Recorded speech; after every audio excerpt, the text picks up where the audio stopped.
Welcome to the BCSN Sports Wrap. Brian Fulford and AD Drew here with our 2020 HBCU Fantasy Women's Basketball Tournament as we take the 32 best teams in women's basketball in the HBCU level and we put them in a tournament, put them in a big pot, and AD, who's the chairman of the selection committee, he and those people somehow came up with a great with a great region that we went through in the Lonnie Bartley region. We've gone through the Bartley and the C. Vivian Stringer region, and we have two regions left, and this one will be the Bo Browder region. So let's see what the selection committee came up with in this region, and it starts with, of course, the #1 overall seed, Texas Southern, or excuse me, not the #1 overall seed, but Texas Southern, the #1 seed in the region, who, of course, Coach Cooper Dykes with a 20-10 record for Texas Southern in the SWAC. And an interesting team comes in at the 2 seed, North Carolina A&T. The Aggies had a 19-10 overall record. They finished 4th in the MEAC with 11-6 record. Coach Terrell Robinson, 7 years there with the Aggies, have a 141-77 career record. And A&T is kind of up and down there, but they had some good wins this year, AD. Yeah, A&T probably is they didn't finish their season strong. They went 4-4 in the last 8 games, Brian. Yes, they did have some big wins. They defeated Hampton. They defeated High Point out of North Carolina, and they defeated North Florida. This team scored 65 points per game, gave up 56 points per game. So the A&T team, like I said, finished 4th in the BAC, but they were trending in the wrong way. No consistency down the stretch. The #3 seed is a SWAC team that maybe not a lot of people had on the radar. Alabama A&M, the Lady Bulldogs, head coach Margaret Richards. They were 17-13 overall, 12-6. They were 4th in the SWAC. They had won their opening round game of the SWAC tournament, of course, before it was canceled. But that's a team, the A&M AD, they're actually playing some good basketball here at the end of the season. Yeah, Alabama A&M, 8-2 down the stretch. Big wins, San Diego State, Georgia State, and Denver, not the Broncos, not the Nuggets, but University of. Scored 64 points per game, gave up 61 points per game. And they rated 235 in Division I. Okay. Let's move over to the 4 seed in this region. That would be the Morgan State Bears, who had an overall record of 16-13, 12-4 in the MEAC. This is a team that actually tied for 2nd in the conference with Norfolk State, I believe. So, I mean, there's a big, Norfolk State, a 1 seed, Morgan State, head coach Ed Davis Jr. in his first year. Morgan State's a 4 seed. Why the disparity there? Morgan State tied for 2nd in the and they were streaking down the stretch, 12 of the 15. They defeated Marshall. They defeated Norfolk State coming down the stretch. Yeah, so it makes me wonder, is any opportunities there for Morgan State? Should Morgan State have maybe been a 3 seed instead of a 4 seed? Massey rating only had them at 256, Brian, within their division. And once we did the math and adjusted them out, they were still one of the lower rated teams. And remember that cluster I was telling you about? There was 3 different clusters. They were in the middle of that second cluster. And if you notice the Division II teams and the NAIA teams, if they were rated right there with the Division I teams, those Division II teams and those NAIA teams were able to bump themselves up over the Division I teams. And you kind of notice that trend if you look at those clusters in the adjusted massey ratings. Okay. Well, I think they are a 4 seed, and this will be a good matchup because the team that they have to play is a 5 seed, and they are a conference champion. And the 5 seed is Philander Smith, the Panthers, Philander Smith College. They were 25-7 overall. They were 10-4 in conference. They were 3rd in the regular season in the GCAC, but they did end up winning the GCAC tournament, a game which we had an opportunity to broadcast here with the BCSN. A great game. They actually played a great tournament, by the way, and they knocked off Talladega, a team who had not lost at all in conference play. So I think this will be a great matchup for Philander Smith. Coach Greenwood, Brandon Greenwood's been there 13 years, AD. Anything I missed there on Philander Smith?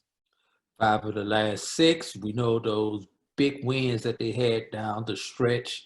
2 overtime victories in the GCAC tournament, followed by a blowout, probably one of the best performances that I've seen in the last couple of years, defensively and scoring. The combination of the two in the championship game has to be one of the best performances that I have personally witnessed over my years being here at the Black College Sports Network.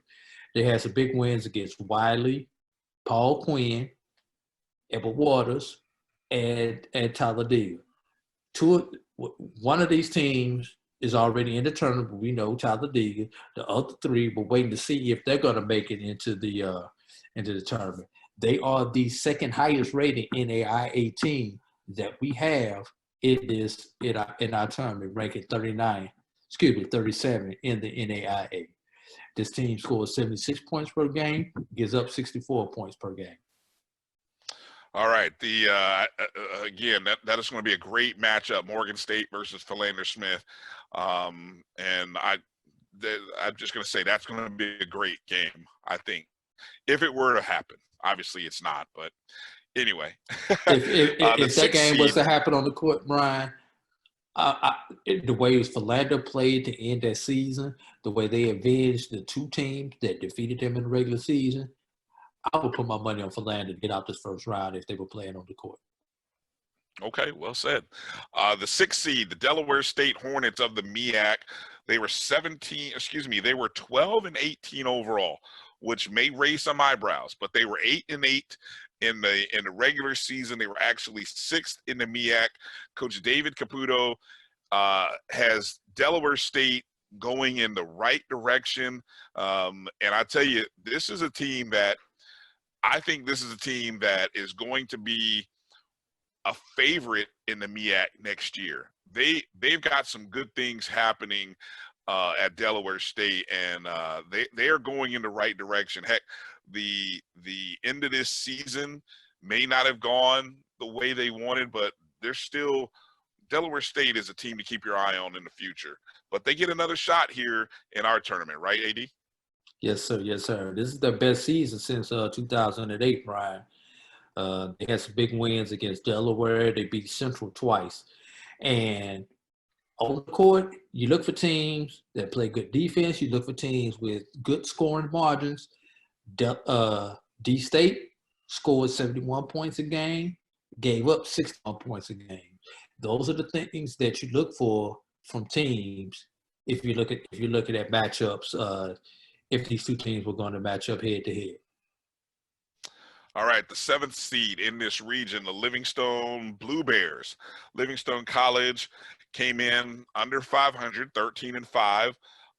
They were 7-10 in the in the conference overall. In the CIAA South, they were 4th. Coach Chiante Wester in the first year there, with good season for Livingstone. A little, a little thin here as a 7 seed AD, but somebody's got to get in this tournament, right? And they beat out a few other teams, I'm sure. Yeah, we talked about those clusters, Brian. This team was obviously in that bottom cluster. They snuck in. They snuck in as a 7. There was one team that was rated behind them as far as the number 8 team in this region. They scored 64 points a game. They gave up 65 points a game.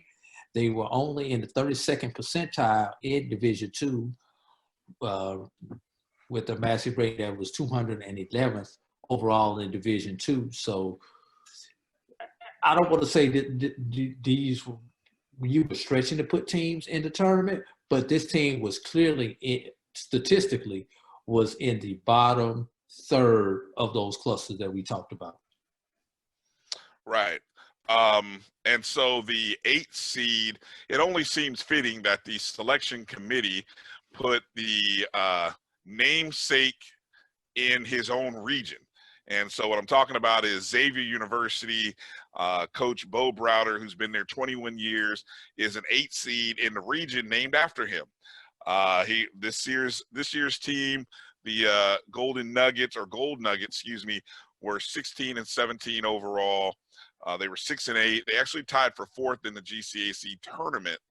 And so well done by the selection committee for putting Coach Browder in his own region. Yeah, this was a team that did not get on any type of streak. And that's almost a good thing because they didn't get on a winning streak and they never got on a losing streak. They would win 3 games in a row. They lose 2 here. They win 3 more, then they lose 3. So that's henceforth the 1 game under 500. They scored 66 points a game, 66.5 points a game. They gave up 65 points a game. They did rank in the top half of Division I of NAIA with the number 88 Massey's rating, 88th on the Massey scale, in the 62nd percentile in the Massey rating. And why not, if the man is active and the man had a decent season, why not let the man have an opportunity to defend his title? Well, these games are going to be played in Houston, Texas, in AD. So I think by far the most interesting matchup, and let's talk from a fan perspective here. I think the most interesting matchup is Texas Southern and Xavier, the 1-8, because not only do you have Texas Southern playing in their backyard, technically in their backyard, but they've had some good fan interaction just from the men in our tournament, and I expect the women to get the same kind of support. But Xavier, they have really done a great job. Their men are in the Elite 8. This could be, there might be an upset here. If there was an upset to happen, this is the one that's going to happen. This is the one where an 8 may take out a 1 because of the fan base. And it'd be, hey, you take out a number 1 team like Texas Southern in your own backyard. I mean, on the court, I don't think it would happen. Far from it. But in the world of fan voting and fantasy basketball, anything's possible, AD. Yeah, just to give you some numbers, Brian, just based on raw numbers, you've had about 25% more people voting for Xavier in the men's tournament than for Texas Southern. And Texas Southern's pulling some good numbers. Xavier alumni is pulling even better numbers. And if we're talking about Twitter, they are following that men's tournament on Twitter, and I expect them to follow this women's tournament on Twitter also, especially when they're in a region named for their head coach. The upset is going to happen, Brian. Xavier, I've been following on Twitter. As soon as we send a tweet out, within an hour, it is being retweeted on about 10 Xavier different Twitter feeds, Twitter handles. So Xavier will pull the upset, Brian. I don't think Dr. Kenyatta Conville Shout out to Kenyatta Field, HBCU sports player. But I don't think he is going to be able to get enough of his listeners and I don't podcasts know. to I think take that Xavier Twitter, that Twitter army out for Xavier. look, it'll be interesting to see. There will be some great participation from Texas Southern and I think this one is going to blow Twitter up as far as the BCSN goes right here. You might be right. The team that I think that comes out on the other side will be Alabama A&M. I've seen Bulldog Nation show up, and our friend Mo Carter, who's a friend of the program, he covers Alabama A&M there in Huntsville, and I firmly predict and think Alabama A&M comes out of that bracket, even though I'm trying to see the 2 seed in that region. A&T. Aggie Pride did not show up on the men's side. Yeah, it hasn't showed up for the men, and it might let the women down. But I think you could be looking at the Bulldogs of A&M coming out of the bottom half of that bracket, and I think the most interesting real life game is Morgan State Philander Smith if it happened. I think that's a game that is probably the most interesting opening round matchup. But like you said, these games are being played on Twitter and on my BCSN.net /vote WBB. Yeah, so it'll be interesting to see what happens when this one goes down once it's announced. But we'll keep our eyes out. So again, you the fans get to decide and vote who advances. We've given you all the information about the teams, and some of you may care, some of you may not. You may just be voting with your heart and your pride and your school pride. But that's not how we want you to do it. We really don't. When it comes to voting for your school, you're going to vote for your school, but use a little discretion. Use a little discretion. Use a little basketball IQ when it comes to these other matchups, because you know what? You can vote on these other matchups and they matter. So when Xavier fans and Texas Southern fans get in there, make sure to take an eye out. Don't just vote conference affiliations and things like that. Look at the matchups, and a lot of good teams and a lot of good players and programs. And so let's just have some fun with this. It'll be interesting to see what happens. My bold prediction, Brian, you're going to have a GCAC regional semifinal in this region right here. Xavier and Philander will meet in the regional semifinal. Because if I'm not mistaken, no. I was going to say they played in the tournament, but no, they did not. No, they did not. Yeah. No, but the GCAC conference and is good at getting information out. I'm almost. That's my bold prediction. You're going to have a GCAC regional semifinal in this bracket. I think you're going to have a SWAC regional final between Texas Southern and Alabama A&M. So that's my prediction. I don't think it's bold, but it's just that's what I foresee happening, just based on a hunch. All right, let's get out of this Browder region. We got one more region to go, and that's the Robert Skinner region. So the winner of this Browder region takes on the winner of the Robert Skinner region. We'll be back right after these words and give you an opportunity, and we'll tell you who the last 8 teams are in the